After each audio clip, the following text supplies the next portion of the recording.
We go all night, yeah. We got that fight, yeah. Our future look nice, yeah. Our future look bright, yeah. Our future look bright, yeah.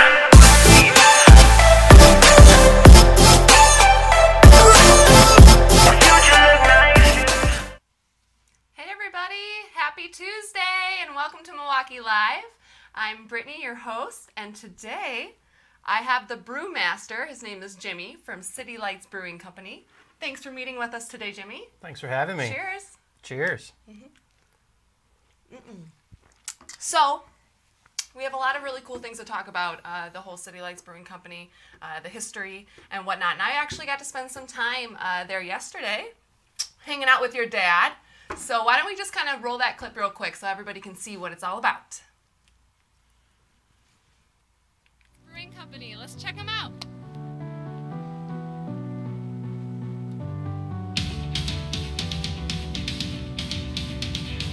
So Brittany, what do you think of the City Lights beers? I really like them. My favorite so far is the orange wheat. It has a really nice taste and beautiful aroma.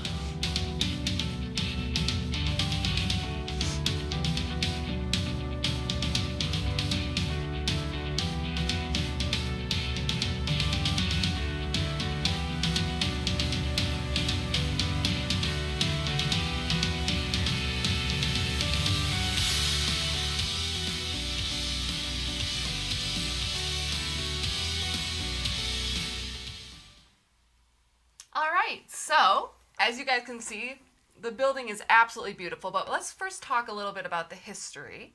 So Jimmy, you this is kind of like a family business for you, correct? It is. So we started brewing about 2013. We were contract brewing up at Sand Creek and Black River Falls. Okay. So when we were doing that, we were under the name Four Brothers because it was myself and three of my brothers, if you're good at math. My dad was involved, and I was kind of the sister, so everyone was involved in the business. So we did that to kind of establish distribution and prove to ourselves that we could do it before jumping in head first with a full-scale brewery operation. So once we got our feet wet and learned the brewing side of things and the distribution side of things, that's when we started looking for our own building in the Milwaukee area, and we landed on the beautiful buildings that we're in now. Yeah, very beautiful. So were you guys always like a big fan of beer growing up? Was that like a passion that you saw in your dad, or how did you guys find that this is something you wanted to do? So I think all the brothers were big beer drinkers. guys. Yeah. I went to school out in Colorado. Okay. And became a huge fan of craft beer out there. There's a lot of amazing breweries out there. And a lot more since I've left. But it's a great brewing environment out in Colorado. A lot of great beers, and I became a fan of craft beer out there. Sure. And then started to homebrew out there. So got my own home brewing kit and started brewing on a very small scale. And then gradually got more and more interested in the science behind it. You know, I think everyone's intrigued by the art and the romance of making beer, but there's a lot going on outside of the art and the romance of it. There's a lot of pretty intense science behind it, so got more and more interested in that, and then work brought me back to Milwaukee around 2011, and decided it was time for a change, and that's when we launched Four Brothers. So older brothers were always, picking on me very hard on me, but they always loved my beer, and if they didn't, they would have definitely said something. So yeah, I was gonna say, like, was the first beer you ever made, was it a hit? First beer I ever made was awful. Oh yeah, terrible. It probably takes some time, right? Yeah, it was a pre-made kit, so you get all the ingredients, yeah.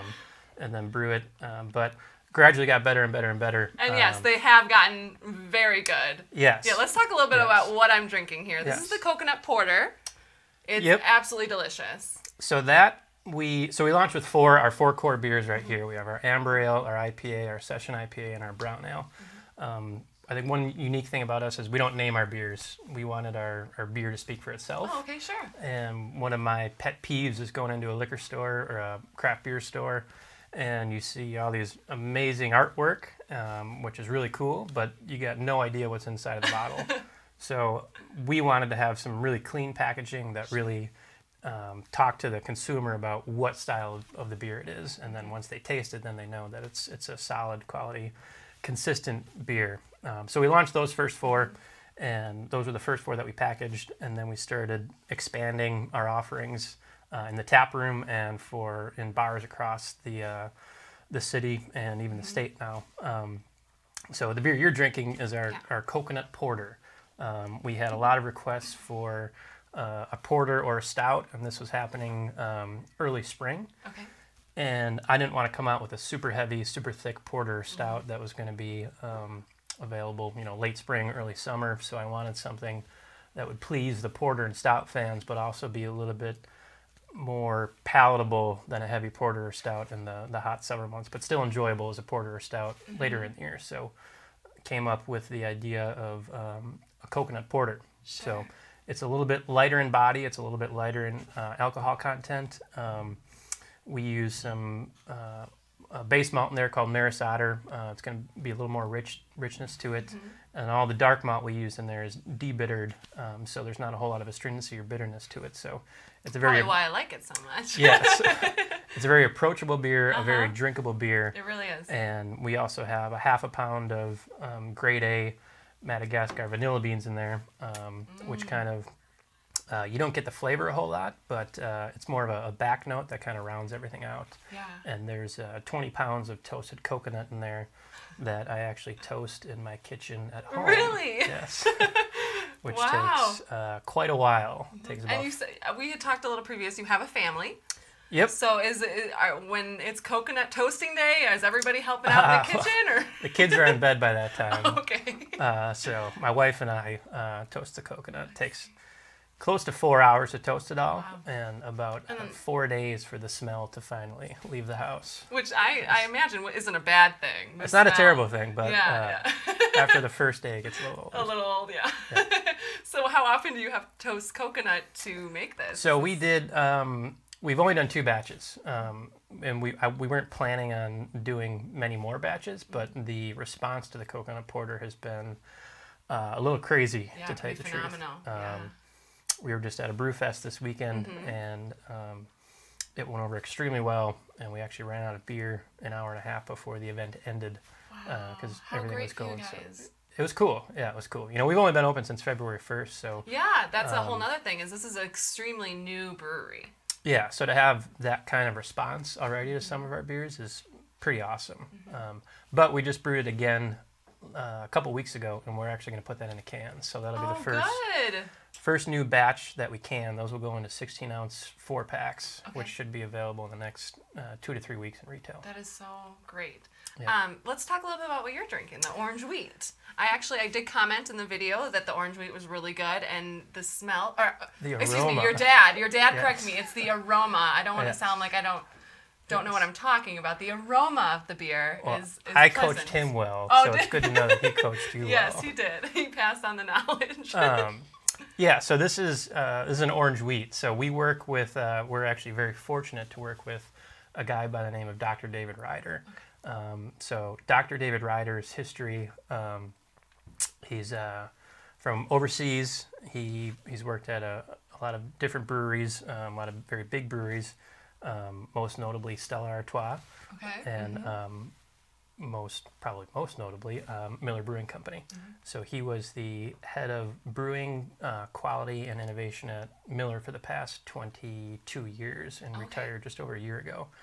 And we found out that he was retiring through a friend of ours, and reached out to Dr. Ryder. Never knew him, spoke to him before, invited him to breakfast. So we had breakfast with him at Miss Katie's Diner. Okay. And he grilled me very hard for probably a good 45 minutes to an hour on brewing knowledge, making sure I wasn't, making sure I knew what I was doing. Yeah, it wasn't just someone on the street. So then we took him to the facility before we had actually started construction, and he fell in love just as we fell in love with it the first time we saw it.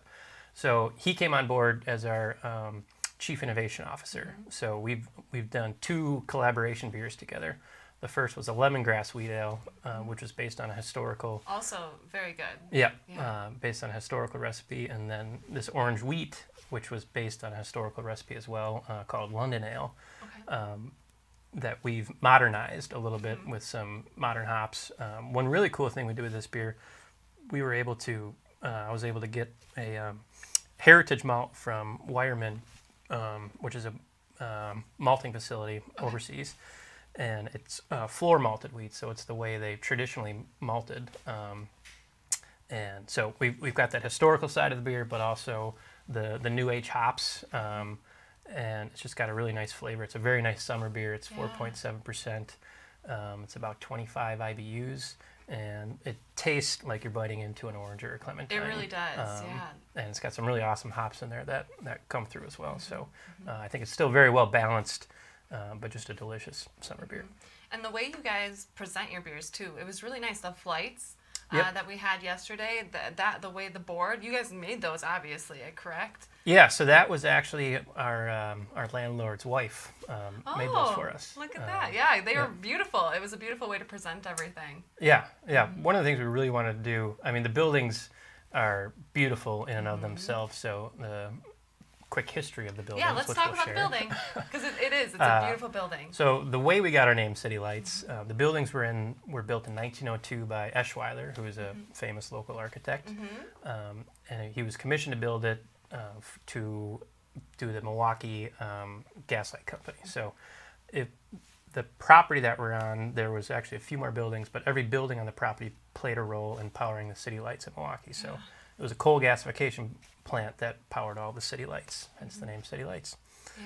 So a couple of really cool things about the building.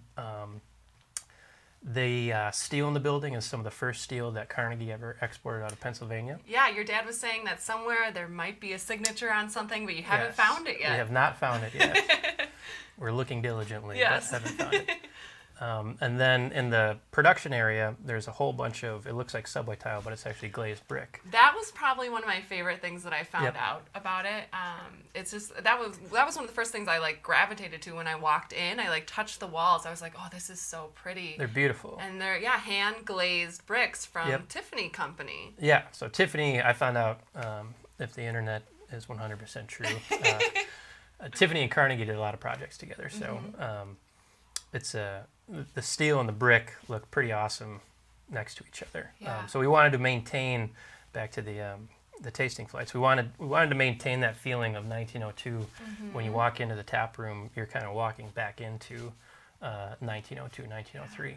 So we found a local window maker, a historical window guy that rebuilt all the windows to the original 1902 specifications. Yeah, your dad was saying there's no nails or anything in the window, correct? It's correct. All just fit in there? Yep, very passionate guy and did an amazing job with the windows. So our architect found the original architectural plans in the public library that the window maker went off of to rebuild all of those windows, which is pretty neat. Yeah, and let's talk a little bit about the check-in point at the back there. That was really cool. What a cute little vintage, what are those called?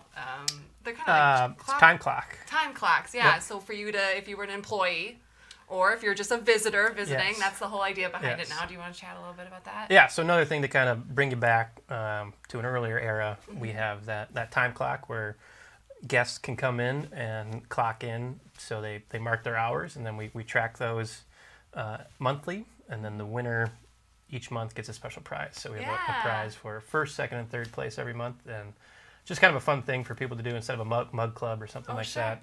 People come in, they clock in, have their beers, clock out when they're done, and it's a fun way to keep people engaged in a different way. Yeah. So if the beer is good enough to bring you in there, but there's an added bonus that if you keep going in there, you can get a prize. Yes. So that's pretty neat. I know in the video, your dad took me up the tower. That was really cool because I know you guys don't let a lot of people up there, so I felt pretty neat. The tower is not exactly ADA compliant. Yeah, it was a little dark. The first couple steps were dark, but we made it up there. The tower is awesome. And it's kind of just a beacon in the city, which is cool. But we do have plans to move into the tower eventually. Yes. And when we first took over the lease, the very first thing my dad and I did. If you can imagine, there's a couple of broken windows, a couple of spots that birds can get in. Yeah, we saw a dead bird. We cleaned up. We had Tyvek suits on, gloves, masks. We cleaned up a few years worth of animal activity that started at the top floor of the tower. Yeah. And so we spent our very first 2 days in the brewery. We're cleaning out the tower and the remnants of previous guests. But the view that you see from that tower of Milwaukee, I mean, you see different angles, but it's absolutely beautiful. And I can only imagine what a beautiful spot that would be once you guys actually are able to go up there. And I know your dad was saying you need to put an elevator in, so there's definitely a lot of stuff that still needs to happen. But once it does, that's going to be a hot spot for sure. Yeah, I mean, we've got the plans approved already from the city, so when we're ready, we'll be able to move forward on it quickly. That was originally part of phase 1. And now going through, my dad and I always say it's really fun opening a business. It's a lot less fun operating business. So the tower now is probably phase 4 or 5. Sure, yeah. So we're hoping something within. To look forward to. Yeah, we're hoping within the next. That's why you should definitely go spend your money here. Because once they get enough and they feel stable, then we'll have this beautiful tower to drink in, which who doesn't want that? Yeah, 360 views of the city, the valley. I mean, it's absolutely gorgeous up there. Yeah, it's really, really pretty. Yeah. Do we have any comments? Anybody chatting with us? Yeah, if you guys have any questions along the way, feel free to comment below if you've had any of their beers before or you have any questions for Jimmy. The Brewmaster, he's here. Yeah, we do actually have a few questions online. Jenny was wondering, what is the craziest beer that you have ever made? The craziest beer I have ever made? Probably the most fun was our most recent. We started doing Firkin Fridays. So a Firkin, also known as a cask, it's basically a mini keg that the beer carbonates in itself, and you tap it old school, you hammer in a spout, and serve it from that. But we did our coconut porter, and I added some cinnamon graham crackers, marshmallow fluff, and cocoa nibs. So we called that our s'more porter, or a s'morter. So that was probably the funnest beer I've done. I don't like to do too crazy beers. I like everything to be very well balanced. So even with that coconut porter with s'mores, it was still very balanced and still very flavorful. But that was probably the funnest / craziest that I've done. Yeah. Well, we've got another question from Aaron. Aaron is wondering, what is the hardest part of starting a brewery? There are a lot of hard parts of starting a brewery. For us, it was renovating an old building. Being built in 1902 and not having any major renovations done probably in the last 20 or 30 years, we had to do all new mechanical, electrical, plumbing. So anytime we dug a new hole or broke ground or broke through a wall, there was a unpleasant surprise that costed more time and more money. But the end product is absolutely phenomenal. Yeah. So for us, it was that renovation of an old building that presented a lot of challenges and a lot of surprises that we weren't expecting. Yeah, and you get a beautiful view of the river there river, as well, yep. You guys. There's even river views here, so it's really great for summer. Yeah, we have a beautiful beer garden overlooking the river. We have our own food truck, which is an actual full-scale commercial kitchen. So come on out, have some beer. There's food too. Yeah. We have a very special comment here from Evie and Finley. They say, "Hi, Daddy, we love you." Aww. Hi, kids. Cheers. Yeah. Cheers, kids. Yeah. And then Corey was wondering, why do you use cans and not bottles? That's a very good question, Corey. That is a good question. So cans, there's a number of reasons we use cans instead of bottles. Cans are a little more environmentally friendly. They're a little more economical. But the main reason is beer's main enemies are light and oxygen. And cans, when packaged properly, all but remove those two variables. So if we were to package the same beer in a can versus a bottle, you would start to notice differences probably within a week to 2 weeks. Oh, wow, okay, because that's pretty quick. the amber glass still lets a little bit of light through, and over time the cap that holds all the liquid in starts to deteriorate and oxygen gets in. With a can, no light gets through, and as long as that seal is made proper, no air gets in. So, and all cans are polymer lined, so there's no metallic flavor that's imparted to your beer. I think that's been since the late 70s. So.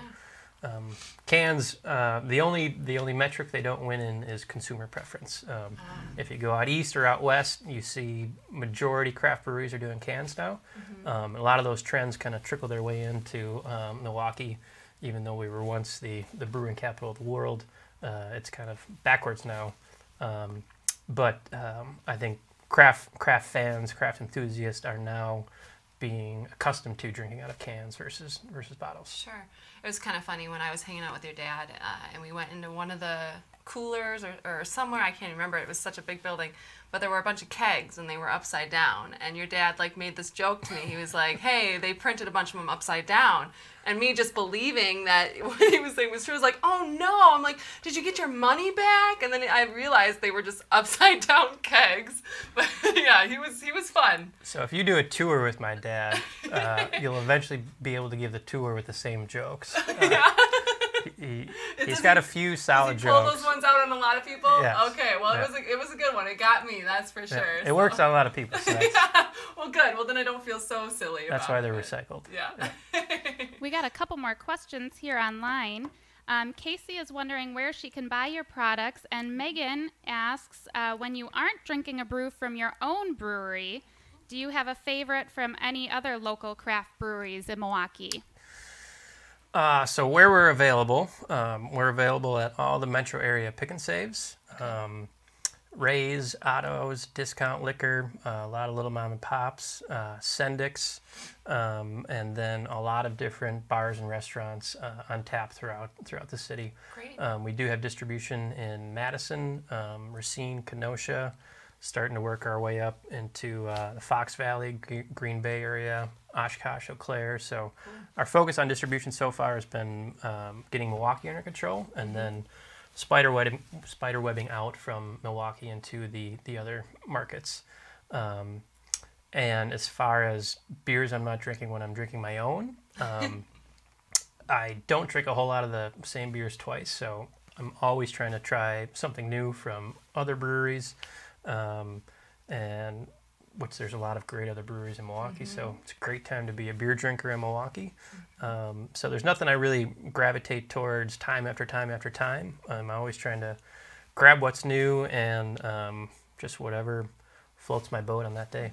Let's talk a quick. Do we have any other questions, or can I chat real quick? Yeah, we just have one more question. Oh, yeah, sure. Gary must be from New York, but he's wondering if your beer is available outside of Milwaukee, possibly in Buffalo, New York. It is not available in Buffalo yet.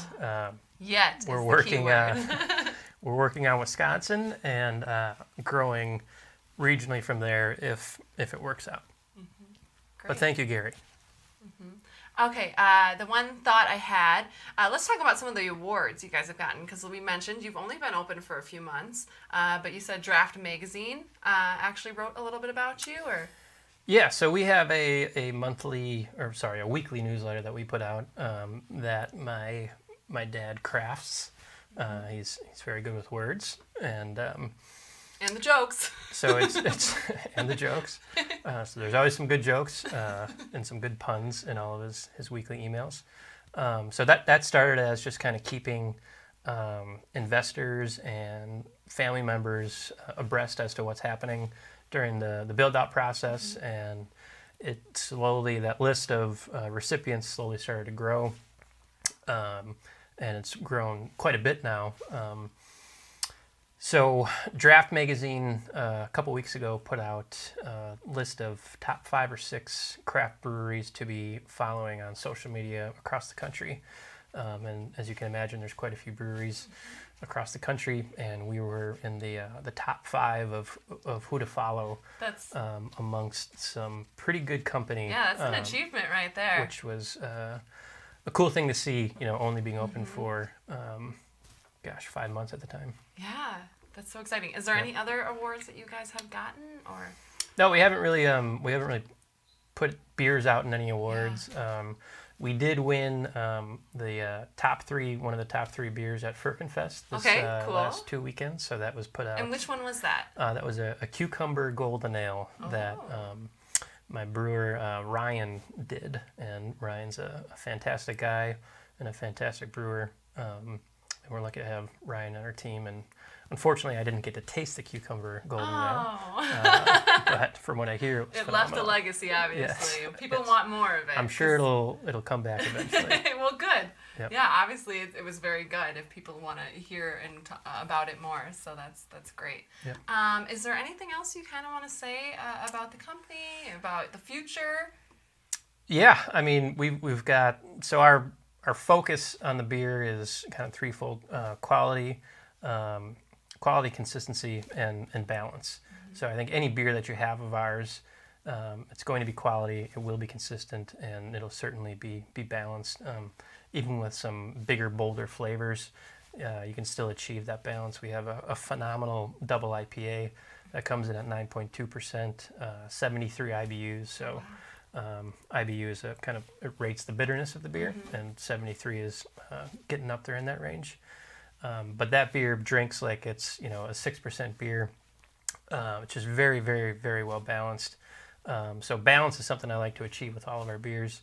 And as far as the quality and consistency standpoint, another lady we've been fortunate to work with and help us start our QA/QC program is a girl by the name of Mary Pelletieri. Mary's history is she grew a little brewery called Goose Island from 0 to 100,000 barrels. So she was their QA/QC manager there. From there, she went on to Miller. And then I met her through FAB, the local Milwaukee Food and Beverage Consortium, through their first accelerator program. So she's got her own company. But Mary literally wrote the book for the Brewers Association on QA and QC for craft breweries. So it just happened one day, and I already known Mary at this point. I didn't know that was her background. So I was Googling QA/QC for craft breweries before we were up and running, and up popped Mary in her book. So I reached out to her and said, "Sure. A, how did you not tell me about this? And B, do you want to help us out?" So she's helped us out establishing all of our SOPs and making sure all of our beer to this point is stable, and really helped us dial in that quality and consistency process, and along with Dr. Ryder on some of that stuff. So we have some of the, between sales, marketing, production, and quality, all facets of the brewing industry, we have over 150 years of experience with our team members, which there's not a whole lot of breweries that, especially startup breweries, that can say that.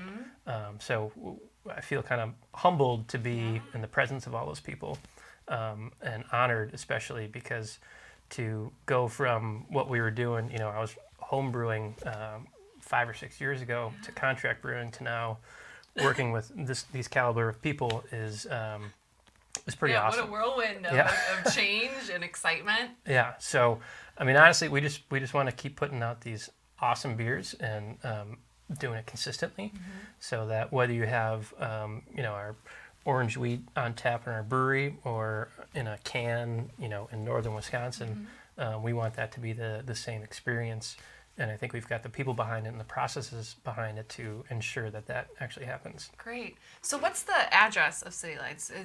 Where are they located? So we are in the Menominee Valley, and we are 2200 West Mount Vernon. Okay. So it is in between St. Paul and Canal, right on the Menominee River off of 25th Street. Great. So if you're heading, if you're coming from the west, you get off on 26 and go like you're going towards Potawatomi, and anybody that goes towards Potawatomi from the west, they drive right past our facility. So it's a standalone property, and it's actually the largest contiguous undeveloped chunk of land in the city of Milwaukee. Wow. Yeah. So they're happy to have you there, obviously, to bring people They are. over in that area. Yep. Yeah. Well, good. Yeah. Yeah, you guys, it's an absolutely beautiful building, and the beer is delicious. So I feel like you don't need any more reasons, really, to check it out, but you definitely should. City Lights Brewing Company. Obviously, we want to help support our community and the people who live here. So thank you so much, Jimmy, for coming down and chatting with us today. We really do appreciate it. Up next, you guys, feel free to watch the next Milwaukee Live. We have one coming up. We're going to be doing a food truck. Wicked Urban Grill is up next. So we hope you guys continue to watch us today. And Jimmy, again, thank you so much for coming in and bringing me in some beer. I appreciate it. Cheers. My pleasure. Yeah, thank you so much. Thanks for having us. See you guys soon.